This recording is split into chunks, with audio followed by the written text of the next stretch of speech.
नमस्कार मेरे प्रिय दोस्तों, आज मैं फिर लेकर आई हूँ एक रहस्यमय कहानी। कहानी सुनाने से पहले आपसे अनुरोध है कि आपने हमारा चैनल सब्सक्राइब नहीं किया है तो सब्सक्राइब जरूर कर लें और साथ में बेल आइकॉन घंटी जरूर दबाएं, जिससे हम कोई भी कहानी अपलोड करें तो वो सबसे पहले आप तक पहुँचे। अब चलते हैं कहानी की ओर। इश्क पर जोर नहीं। हमें इश्क कभी सोच समझकर, शक्ल या उस इंसान का बैकग्राउंड देखकर नहीं होता और ना ही उस इंसान से पूछकर होता है। इश्क तो बस हो जाता है। यह तो एक खूबसूरत एहसास की तरह है जिसे हमारा दिल हमसे बिना इजाजत लिए अपने अदन सिंचने लगता है, और यह एक पौधे की तरह दिन प्रतिदिन बढ़ने लगता है और इस पर चाहते हुए भी हमारा कोई जोर नहीं चलता। लेकिन यह जरूरी भी तो नहीं हम जिसे चाहे बदले में वह भी मुझे ही चाहे, या कह लो सबका प्यार मुकम्मल ही हो। लेकिन यह सब बातें भी हमारा दिल कहाँ समझता है। यह तो बस कर गुजर जाता है, जिस पर चाहते हुए भी हमारा कोई जोर नहीं चलता। सुबह का समय। अरे ओ महारानी, अपने बाप का जागीर समझ के रखा है क्या? चल उठ जा, कहीं की राजकुमारी नहीं है तू। इतना कहते हुए एक 40 वर्षीय महिला ने ठंडे पानी से भरी बाल्टी को एक सोती हुई लड़की के ऊपर उड़ेल दिया, जिसके कारण वो लड़की घबरा कर उठ बैठी, लेकिन पानी से पूरी तरह तरबतर हो गई। तभी उस 40 वर्षीय महिला ने अपना रेडियो फिर चालू किया। उठ गई महारानी जी, अब थोड़ा कमरे से बाहर निकलने की कृपा कर दे तो आपकी बड़ी मेहरबानी होगी। फिर थोड़ा उखड़ते हुए, बाहर तेरे चाचा लोग इंतजार कर रहे हैं तेरा, जल्दी से जाकर मिल ले। इतना बोलकर वह महिला कमरे से बाहर चली गई। इतना सुनने के बाद उस लड़की की आंखों में आंसू आ गए और उसने अपना सिर ऊपर की तरफ उठाकर बोला, माँ, मुझे यहाँ अकेला क्यों छोड़ दिया? मुझे भी साथ ले जाती। इतना बोलकर वो आंखों में आंसू लिए सोचने लगी, 15 दिन पहले तक सब कितना ठीक था। उसके साथ उसकी माँ जो थी और साथ में उसके 2 चाचा चाची और 3 चचेरी बहनें और 2 भाई। कितना सुखी परिवार था उसका। अपनी माँ के लिए राजकुमारी थी तो वही चाचा चाची के लिए उनकी लाडो बिटिया। कितना उधम मचाती थी दिन भर, और माँ उसके पीछे खाने की थाली लिए घूमती थी। फिर थक कर एक जगह बैठ जाती थी और कहती थी, अगर मुझे कुछ हो गया तो इस लड़की का ख्याल कौन रखेगा? फिर वह उनके गले में अपनी बाहें डाल कहती थी कि आपको कुछ नहीं होना है।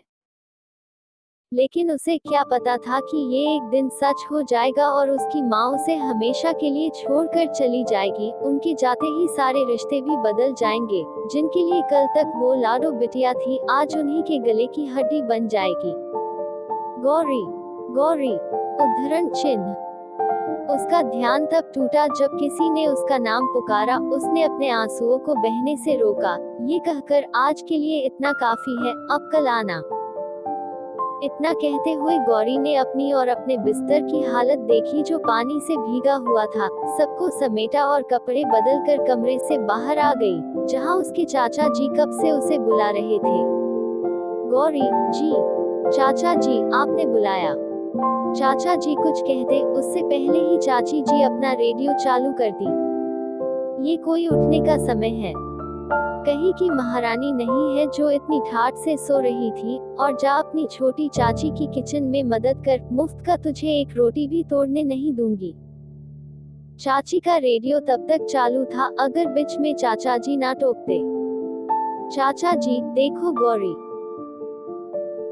अचानक से तुम्हारी माँ के इस बड़ी बीमारी में बहुत पैसे खर्च हो गए। फिर उनके जाने के बाद उनके श्राद्ध क्रिया में अब हम तुम्हारा बोझ नहीं उठा सकते, तो हमने सोचा है कि तुम बंसल अंकल के अनाथ आश्रम चली जाओ। मैंने उनसे बात कर ली है, आज शाम वह तुम्हें लेने आ जाएंगे। तुम तैयार रहना, और तुम्हें डरने या चिंता करने की जरूरत नहीं है। हम लोग एक ही शहर में हैं, जब जरूरत होगी हम लोग आ जाया करेंगे, ठीक है? अपने ही खुद के चाचा जी के मुंह से यह सब सुनकर गौरी की आंखें भर आईं। उसने बस हाँ में सिर हिलाया और अपने कमरे में चली गई। तभी उसे बाहर अपनी चाची जी की बातें सुनाई देती हैं। बहुत सही किया जी आपने जो उसे वहाँ भेज रहे, अब वह खुद देखे अपना कि उसे क्या करना है। एक जवान लड़की का बोझ हम कब तक उठाते, जब उसकी माँ ने नहीं सोचा तो हम क्यों सिर दर्द पाले। चाची जी का रेडियो तब बंद हुआ जब चाचा जी बोले कि चलो मैं चलता हूँ, शाम को बंसल भाई साहब के आने से पहले आ जाऊंगा। गौरी अपने कमरे में सुबकते हुए अपने सब सामान पैक कर रही थी। शाम भी हो गई और बंसल अंकल भी आ गए। वह बंसल अंकल को बचपन से जानती थी। उसने कभी अपने पापा को नहीं देखा था क्योंकि गौरी जब 2 साल की थी तभी उसके पापा का देहांत हो गया था, लेकिन उसने सुना था कि बंसल अंकल और उसके पापा बचपन के दोस्त थे और साथ ही अपनी पूरी पढ़ाई किए थे। बंसल अंकल से अक्सर वो अपने पापा के किस्से सुना करती थी जिससे उसे लगता था कि वो अपने पापा के करीब हैं। थोड़ी ही देर बाद वो बंसल अंकल के साथ निकल गई। उनके साथ अनाथ आश्रम पहुंच वो एक कमरे में जाकर बैठ गई। उसकी जिंदगी 15 दिन के अंदर क्या से क्या हो गई। उसका परिवार है, फिर भी आज वो एक अनाथ की तरह अनाथ आश्रम में है। यह सब सोचते हुए उसकी आंखें भर आई और वो रोने लगी। तभी उसे अपने कमरे में किसी के आने की आहट हुई। उसने नजरें ऊपर की तो बंसल अंकल खड़े थे, हाथ में खाने की थाली पकड़े और उसके पास बैठते हुए बोले, मुझे पता है कि तुम्हारा कुछ खाने का मन नहीं है, लेकिन अपनी माँ के सपनों को पूरा करने के लिए ताकत की जरूरत पड़ेगी तुम्हें। गौरी, जब माँ ही हमें छोड़ गई तो उनके सपने कैसे। तभी बंसल अंकल उसके पास एक लिफाफा रखते हुए बोले, ये तुम्हारी माँ ने तुम्हारे लिए छोड़ा है, एक बार जरूर देख लेना तो शायद खाने का मन हो जाए। इतना बोलकर वो कमरे से बाहर चले गए। गौरी उस लिफाफे को देख सोचने लगी कि इसके अंदर क्या होगा और उसकी माँ ने उसके लिए क्यों छोड़ा है। उसे उलट पलट कर देखा तो उसके ऊपर उसका ही नाम लिखा था। उसने तुरंत उसे खोला तो देखा एक खत के साथ साथ एक एटीएम कार्ड है और साथ ही उसमें एक पायल थी जो उसकी माँ की थी, जिसे देख उसे काफी हैरानी हुई। उसने तुरंत वो खत पढ़ना शुरू किया जिसमें लिखा था, मेरी जब तुम ये खत पढ़ोगी तब तक मैं ऊपर तुम्हारे पापा के पास रहूंगी। मुझे पता है मेरी बीमारी अब मेरी जान लेकर छोड़ेगी और बहुत जल्द मैं तुमसे और इस दुनिया को अलविदा करने वाली हूँ, लेकिन मेरी बच्ची तुम कभी खुद को अकेले मत समझना। मेरे जाने के बाद भी तुम्हें मेरे जितना ही प्यार देने वाले लोग रहेंगे यहाँ, और जो सपने हमने देखे थे तुम्हें एक डिजाइनर बनने का, मुझे पूरा विश्वास है कि वो तुम जरूर पूरा करोगी। अपने लक्ष्य से कभी अलग नहीं जाओगी। और आगे मेरी बात को ध्यान देना, मैं तुम्हारे सपनों को पूरा करने के लिए मुंबई भेजना चाहती थी, जिसके लिए मैंने कुछ तुम्हारे लिए इकट्ठा किए हैं। काश मैं जिंदा रहती तो तुम्हें अपने आंखों के सामने जाते हुए देखती तो काफी खुशी महसूस होती, लेकिन किस्मत को शायद यह मंजूर नहीं है, तो मैं यह जिम्मेदारी तुम्हारे बंसल अंकल के हाथों में दे रही हूँ। अपना ख्याल रखना और हमेशा खुश रहना। तुम्हारी माँ हमेशा तुम्हारे साथ है। तुम्हारी माँ। इतना पढ़ते हुए गौरी की आंखों में आंसुओं का सैलाब भरने लगा, जिसे वो चाहकर भी नहीं रोक पा रही थी। कुछ घंटों तक वो रोती रही और वैसे ही रोते रोते सो गई।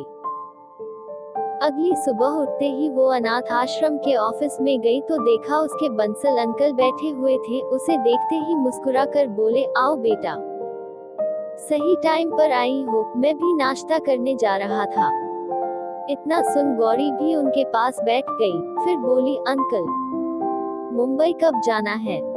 यह सुन बंसल अंकल मुस्कुराए बिना रह नहीं पाए। फिर उन्होंने बोला, बेटा, यहाँ तुम पहले ही ग्रेजुएशन के लास्ट ईयर में हो तो मैं मुंबई के ही किसी कॉलेज से एक्सचेंज करवा देता हूँ। जब ये सारी प्रोसीजर हो जाए तब तुम चली जाना।